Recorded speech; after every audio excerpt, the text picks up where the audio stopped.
Good morning students, 9th वाले बच्चे। सिद्धि हिंदी विद्यालय के इस ऑनलाइन क्लासेस में आपका हार्दिक स्वागत है। अब बच्चों, यहाँ पे हमारा ये जो लेसन काव्य जो है, काव्य सांख्या एवं शब्द, जिसके कवि जो है वो कबीर है। यहाँ पे सांख्या जो उसके सबसे पहले पहला जो पद है उसके हम यहाँ पे स्वाध्याय प्रश्नोत्तर की चर्चा कर रहे थे। उसमें करीबन हमने 1 से लेकर 5 तक के प्रश्न देखे, ठीक है। अब छठा प्रश्न जो बाकी है, छठे प्रश्न से हम शुरुआत करते हैं, जिसमें यहाँ पे सबसे पहला प्रश्न, छठा प्रश्न, किसी भी व्यक्ति की पहचान उसके कुल से होती है या उसके कर्मों से? तर्क सहित उत्तर दीजिए, ठीक है। तो करीबन ये हमने देखा था कि यहाँ पे कुछ लोगों का मानना है कि ऊंचे कुल में जन्म लेने से, ये जवाब मैं आपको बता रही हूँ, ध्यान से सुनिएगा। कुछ लोगों का मानना है कि ऊंचे कुल में जन्म लेने से ही वह महान इंसान बनता है। पहचान बनाने के लिए व्यक्ति को अच्छे कर्म करने होते हैं। व्यक्ति की पहचान उसके अच्छे कर्मों से होती है। ऊंचे कुल में जन्म लेकर भी व्यक्ति यदि अच्छे कर्म नहीं करता है तो वह सम्माननीय नहीं हो सकता।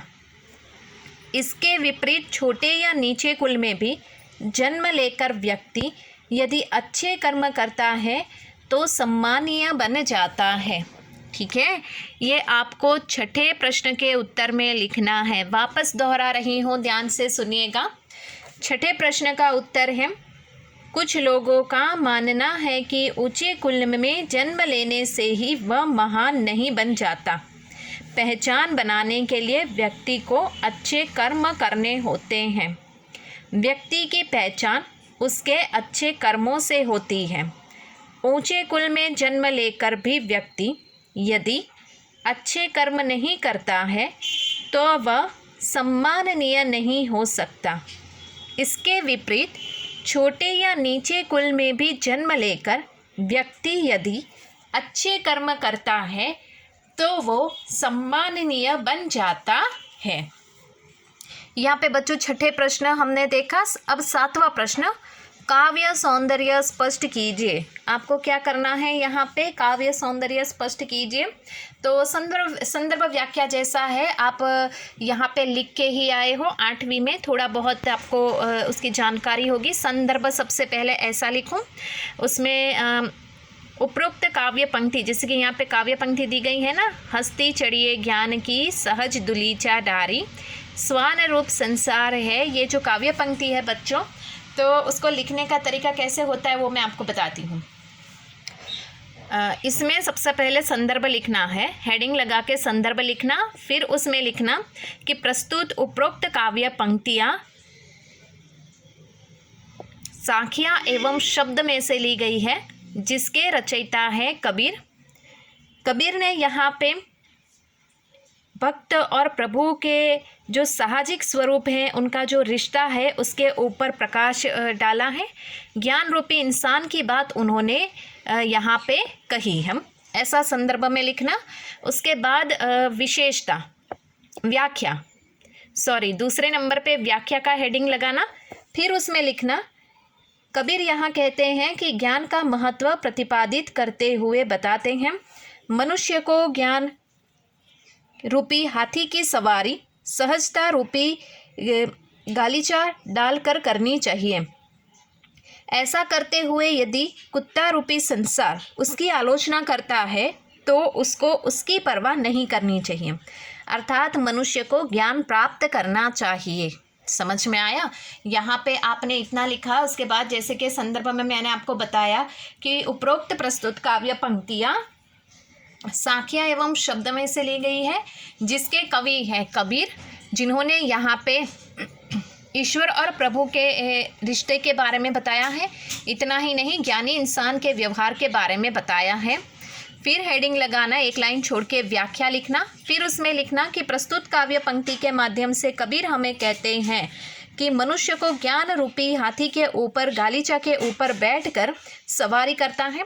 ये संसार जो है वो कुत्तों की तरह है, जो ज्ञानी इंसान के ऊपर भोंकता रहता है, अर्थात उसकी टीका टिप्पणी करते रहते हैं। लेकिन जो ज्ञानी इंसान है वो उनकी परवाह नहीं करते और अपने ज्ञान के रास्ते पे आगे बढ़ते हैं। फिर उसमें एक लाइन छोड़ के विशेषता लिखना, ठीक है, विशेषता का हेडिंग लगाना, उसमें 1 नंबर करके लिखना कबीर ने अपने इस काव्य पंक्ति में सदुकड़ी, क्या सदुकड़ी, क आधा क पूरे क के साथ जोड़ना, सदुकड़ी भाषा का प्रयोग किया है। फिर उसमें लिखना भक्ति रस, दूसरे नंबर करके उसमें ही रचना में भक्ति रस प्रधान है। फिर उसमें विशेषता में 3 नंबर करके लिखना, यहाँ पे हस्ती, स्वान, ज्ञान ये शब्द तत्सम शब्द हैं, ठीक है। तो इस तरह से आप इसमें लिखना। काव्य सौंदर्य यानी कि यहाँ पे सबसे पहले संदर्भ, संदर्भ में कौन सा काव्य में से लिया गया है, कवि कौन है, इसमें ज्ञानी की बात बताई गई है। फिर व्याख्या का हेडिंग लगाना जिसमें ये काव्य पंक्ति को समझाना कि ज्ञानी इंसान होता है वो हाथी के ऊपर बैठकर, मस्त गालीचा के ऊपर बैठकर सवारी करता है और ये संसार कुत्तों के समान है जो उसकी टीका टिप्पणी करते हैं, लेकिन ज्ञानी इंसान उनकी परवाह नहीं करते और मदमस्त चाल में वो ज्ञान के रास्ते पे आगे बढ़ते हैं। फिर विशेषता लिखना, वो हेडिंग लगाना 1 लाइन छोड़ के, फिर उसमें 3 नंबर हमें लिखने हैं। उसमें पहला नंबर हमें लिखना है कि प्रस्तुत काव्य की भाषा सदुकड़ी है। फिर 2 नंबर करके उसमें लिखना कि यहाँ पे भक्ति रस प्रधान है। फिर 3 नंबर करके उसमें लिखना हस्ती, स्वान और ज्ञान ये शब्द तत्सम रूप हैं, ठीक है। तो इस तरह से बच्चों यहाँ पे जो हमारी साखियाँ हैं ये साखियों के स्वाध्याय आपको अपनी कॉपी में लिखने हैं। प्रश्नोत्तर की हमने चर्चा कर ली है, ठीक है, ये आपको अपने कॉपी में लिखना है। उसके बाद शब्द, दूसरा जो पद है, मुँह को कहा ढूंढे रे बंदे मैं तो तेरे पास में, आपको याद ही होगा 8वीं में यह आता है, ठीक है। तो यहाँ पे हमने वो पढ़ा भी है। तो उसमें आगे वाला जो प्रश्न है 8वां प्रश्न वो देख लेते हैं। मनुष्य ईश्वर को कहाँ कहाँ ढूंढता फिरता है। तो मनुष्य ईश्वर को निम्नलिखित स्थानों पे ढूंढता है। 1 नंबर करके लिखो, हिंदू ईश्वर को मंदिर में और कैलाश पर्वतों पर ढूंढता है। 2 नंबर करके लिखो, मुसलमान अपने खुदा को काबा और मस्जिद में खोजता है। 3 नंबर करके लिखो, मनुष्य ईश्वर को योग, बैराग तथा अपने अलग अलग प्रकार के धार्मिक क्रियाओं में खोजता है, ठीक है। इस तरह से आपको लिखना है। वापस मैं दोहरा रही हूँ, ध्यान दीजिएगा बच्चों। मनुष्य ईश्वर को कहाँ कहाँ ढूंढता है, तो उसमें लिखना जवाब में मनुष्य ईश्वर को निम्नलिखित स्थानों पे ढूंढता है। 1 नंबर, हिंदू अपने ईश्वर को मंदिरों में तथा कैलाश पर्वत में ढूंढता है। मुसलमान अपने खुदा को काबा और मस्जिद में खोजता है। तथा मनुष्य, तो 3 नंबर करके लिखना, तथा मनुष्य योग, बैराग, साधना में अलग अलग प्रकार की धार्मिक क्रियाओं में ईश्वर को ढूंढता है। उसके बाद यहाँ पे 9वां प्रश्न है, ठीक है। तो 9वां प्रश्न, कबीर ने ईश्वर प्राप्ति के लिए किन किन प्रचलित विश्वासों का खंडन किया है। तो उसमें हमें बच्चों लिखना है कि कबीर ने ईश्वर प्राप्ति के लिए निम्नलिखित विश्वासों का खंडन किया है।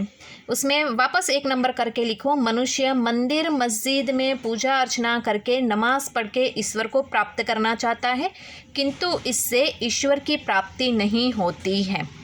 2 नंबर करके उसमें लिखना कि मनुष्य विभिन्न देवालयों तथा धार्मिक स्थानों की यात्रा करता है, पर इससे ईश्वर की प्राप्ति नहीं होती है। फिर उसी में 3 नंबर करके लिखना, मनुष्य योग, बैराग जैसी क्रियाएं करके ईश्वर को पाने का व्यर्थ प्रयास करता है। और 3 नंबर करके लिखो, मनुष्य दिखावटी या आडंबर पूर्वक भक्ति करता है, पर इससे ईश्वर की प्राप्ति नहीं होती है। वापस एक बार दोहरा रही हूँ बच्चों, शब्द में 9वां प्रश्न, कबीर ने ईश्वर प्राप्ति के लिए किन प्रचलित विश्वासों का खंडन किया है। तो उसमें लिखना, कबीर ने निम्नलिखित प्रचलित विश्वासों का खंडन किया है, जिसमें पहला, मनुष्य मंदिर मस्जिद पूजा अर्चना करके नमाज पढ़ के ईश्वर को प्राप्त करना चाहता है, किंतु इससे ईश्वर की प्राप्ति नहीं होती है। उसी में 9वें प्रश्न में ही 2 नंबर करके लिखना, मनुष्य विभिन्न देवालयों और धार्मिक स्थानों की यात्रा करता है, पर इससे ईश्वर की प्राप्ति नहीं होती है। 3 नंबर करके 9वें प्रश्न में ही लिखना, मनुष्य योग वैराग जैसी क्रियाएं करके ईश्वर को ढूंढने का प्रयास करता है जो व्यर्थ है। और 9वें में ही 4 नंबर करके लिखना, मनुष्य दिखावटी और आडंबर पूर्वक भक्ति करता है परंतु इससे ईश्वर की प्राप्ति नहीं होती। तो बच्चों आज के इस वीडियो में हम यहाँ तक देखते हैं, आने वाले वीडियो में इससे थोड़े और आगे बढ़ेंगे। तब तक के लिए यहाँ पे रुकते हैं। Thank you.